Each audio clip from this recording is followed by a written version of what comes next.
Imagine a midnight conclave inside the Lateran Basilica. Torches sputter, cardinals whisper, and an Irish bishop kneels alone, claiming to glimpse every pope until the end of time. That bishop, Saint Malachy, will reform a restless church, plant orchards that feed the hungry, and leave behind a riddle that still stirs headlines. Is the next pontiff the last? Tonight we trace the real man beneath the legend, weigh the evidence for his famous prophecy of the popes, and ask why the church, 2 millennia strong, is nowhere near its final chapter. Chapter 1: Ireland at a Crossroads. The story opens on a windswept Armagh AD 1094. Traders shout over muddy streets, monks chant in half-ruined abbeys, and the old Celtic rites still drift through candlelit chapels. Into this landscape steps a lean teenager named Mael Mayaduc Uwa Morgair, later celebrated as Saint Malachy, whose very first glimpse of monastic life is the contrast between fading local customs and the disciplined Roman liturgy whispered about by traveling scholars. By 25, Malachy has already mastered scripture in Latin and Irish and is ordained by the formidable Saint Celsus, a bishop who entrusts him with a daunting mission: rescue a church plagued by tribal politics and lax morality. Malachy first renovates the tiny church of Bangor.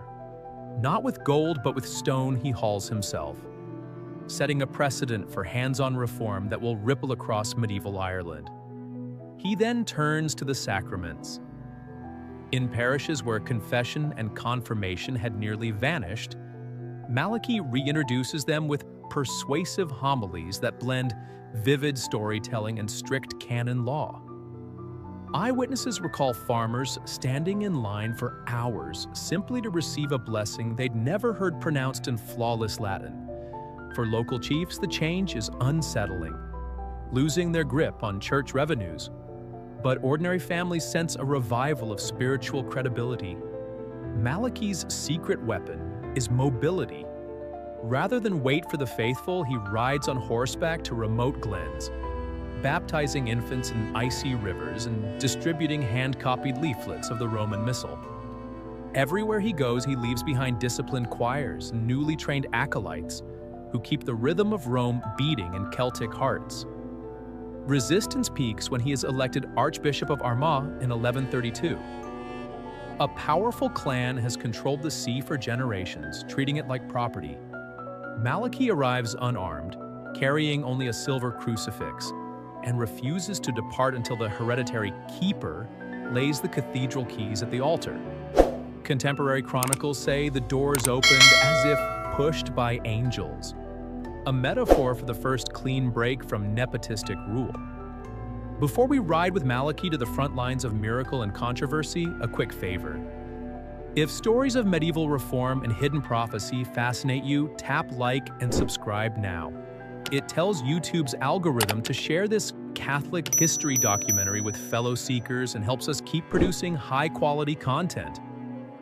Next, witness how a humble bishop's compassion turns legendary when famine, friendship, and sudden cures enter the narrative. Chapter 2: Miracles, Friendship, and Exile.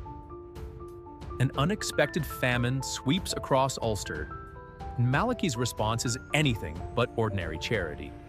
He rides to the worst-hit villages, blesses barren fields, and plants rows of apple saplings by hand.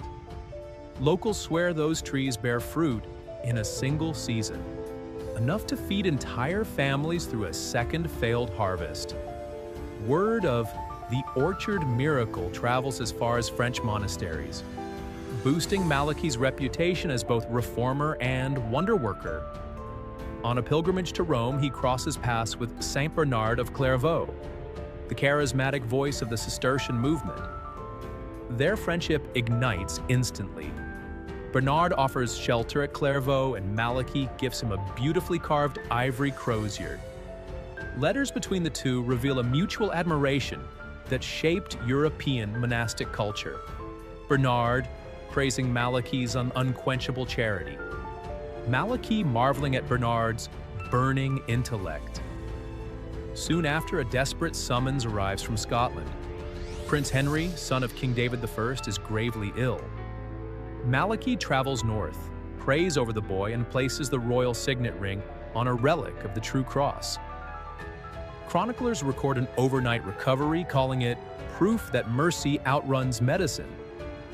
Royal courts take notice, and Malachy's influence grows beyond Ireland's shores, securing alliances that protect his reforms at home. But diplomatic success sparks envy. A faction in Armagh brands him a foreign agent and forces him into temporary exile. Rather than retaliate, Malachy retreats to Lismore, where he writes a small manual on spiritual discipline that will inspire monks for centuries. The episode illustrates a pattern in his life. Every setback becomes a launchpad for deeper renewal, an irresistible narrative arc for modern viewers craving resilient stories. If tales like these kindle your devotion, you'll love our new ebook, 50 Saints, Stories and Prayers for Divine Intervention. Packed with faith-based inspiration and concise devotional prayers, it's a perfect companion to premium content like this documentary. You can pick it up in our store right below the video. An easy way to support independent Catholic storytelling while enriching your own spiritual library. Exile ends abruptly when Ireland's nobles petition Rome for Malachy's return, fearing the vacuum his absence has created. Papal legates escort him back to Armagh, where crowds gather in torchlight, chanting psalms as he crosses the cathedral threshold once more. The scene is electric, political authority humbled before spiritual integrity, and it sets the stage for his most enigmatic legacy. A chain of 112 Latin phrases that some claim predicts every pope to the end of time, a prophecy still stirring debate in Vatican corridors today. Chapter 3. The Vision of 112 Popes. In the final years of his life, Malachy makes a second pilgrimage to Rome. Legend claims that while praying inside the Lateran Basilica, under the flicker of oil lamps and the distant rumble of midnight thunder, he receives a torrent of visions, a papal procession stretching far beyond his century. The sensory detail is vivid in later retellings. He hears foreign tongues chanting the Te Deum, sees tiaras rise and fall like constellations, and feels a chill that signals the last shepherd of Christendom.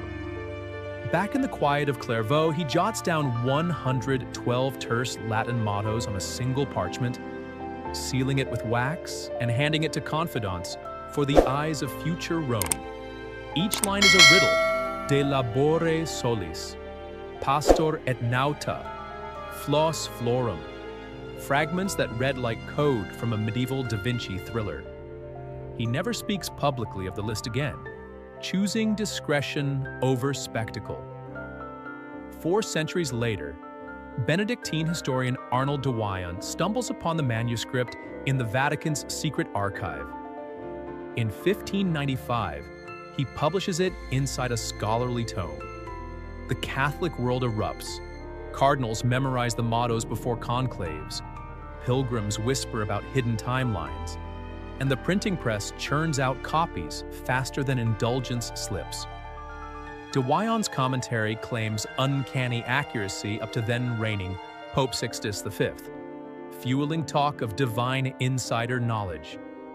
Historians point to chilling matches from the half moon for John Paul I, elected between 2 crescents and buried under another.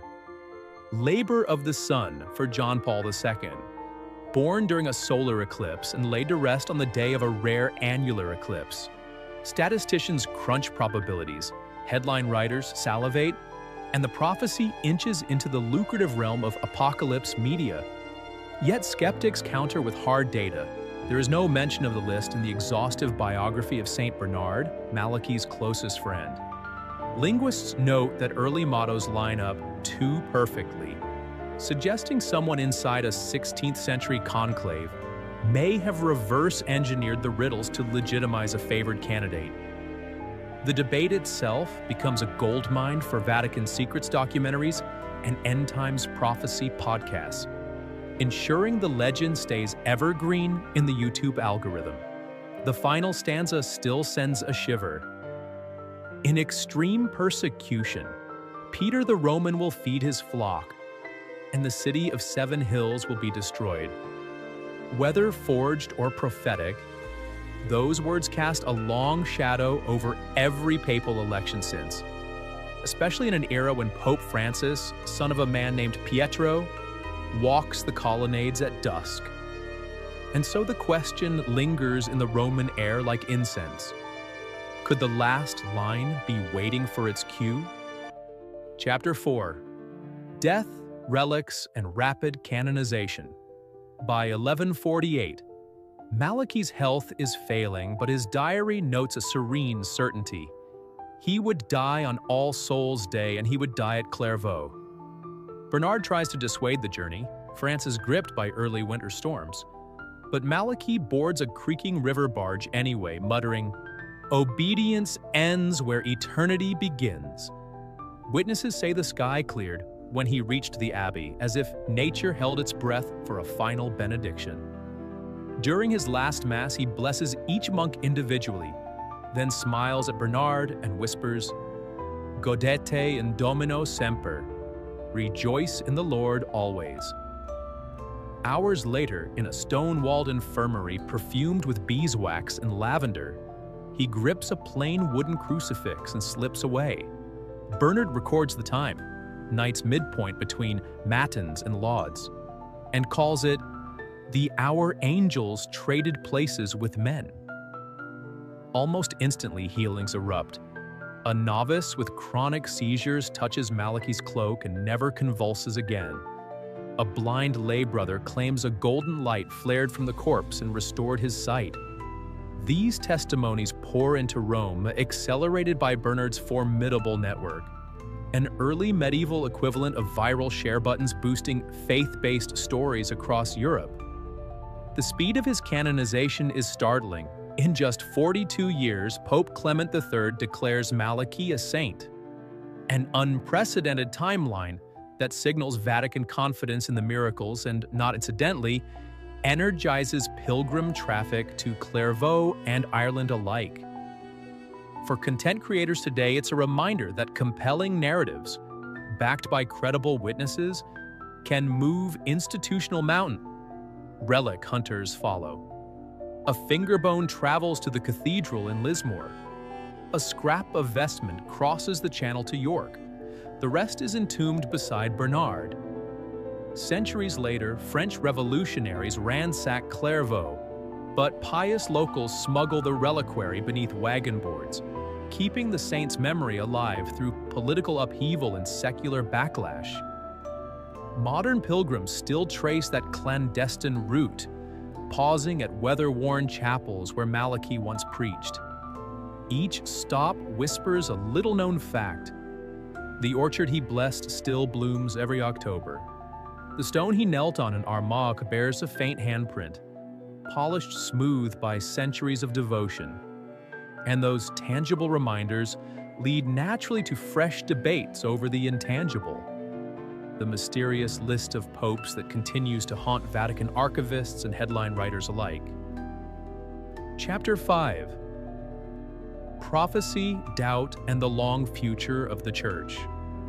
Saint Malachy's list of 112 cryptic mottos has survived parchment, print, and even the pixel age. Text analysis software at universities in Leuven and Rome has compared the Latin style to genuine 12th century writings, and the results are mixed. Certain turns of phrase resemble Renaissance humanism far more than monastic Irish Latin, hinting at a later hand. Yet, scattered word choices do echo early Celtic scribes, preserving just enough mystery to keep scholars returning with ever sharper tools. In one Vatican conservation lab, multispectral scans of a 17th century copy revealed 2 different inks on a single line, the phrase tied to Celestine II, suggesting an interpolation, a correction, or perhaps the trace of an earlier draft erased and rewritten. Each discovery fuels healthy skepticism.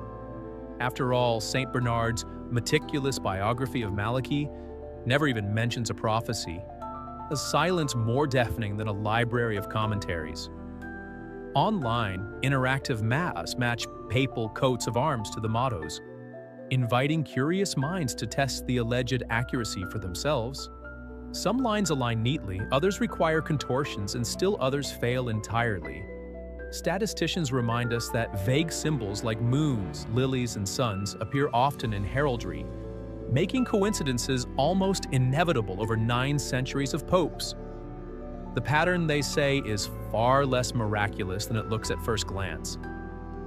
Filmmakers and novelists, of course, adore the suspense. From big-screen thrillers to streaming docudramas, the prophecy offers built-in tension and a dramatic hook. Will the next conclave announce the final pope? Yet the Church herself remains calm. Official statements classify the list as a private revelation of doubtful origin, with no binding authority on faith or morals. Cardinals still read history books before conclaves. They do not divine the future from a cryptic 16th century pamphlet. Here on this channel, we share that sober view. We treasure Saint Malachy's life of reform and charity, but we do not accept the prophecy as authentic. The Catholic Church, with 2,000 years behind her, still has a long road ahead, councils to hold, cultures to evangelize, and saints yet to be born. Far from preparing for a final countdown, we believe the Church will continue unfolding Christ's mission long after our own century turns the page. And perhaps that is the enduring lesson. Whether forged or genuine, the list reminds us how easily fascination with the future can distract from the work at hand. Malachy's real legacy lies not in riddles about the last pope, but in rebuilding abbeys, feeding the hungry, and calling people back to confession and prayer. Prophecy may stir the imagination, but faithful action shapes history. Across orchards that bloomed against famine, abbeys that rewired Irish monastic life, and mottos that launched centuries of debate, Saint Malachy shows us that the most powerful prophecies are lived, not written. His reforms outlived wars and revolutions. His quiet insistence on confession and prayer still echoes in parish bells from Belfast to Buenos Aires. Whether the list of 112 popes is medieval mischief or misunderstood vision, the Church's horizon stretches far beyond any countdown. Rooted in Christ, renewed by every generation that chooses faith over fear. If Malachy's story moved you, saint, skeptic, or seeker, help this message travel. Like, share, and subscribe for more documentary-style journeys through Catholic history, and ring the bell so you never miss the next chapter in the ever-unfolding story of the Church.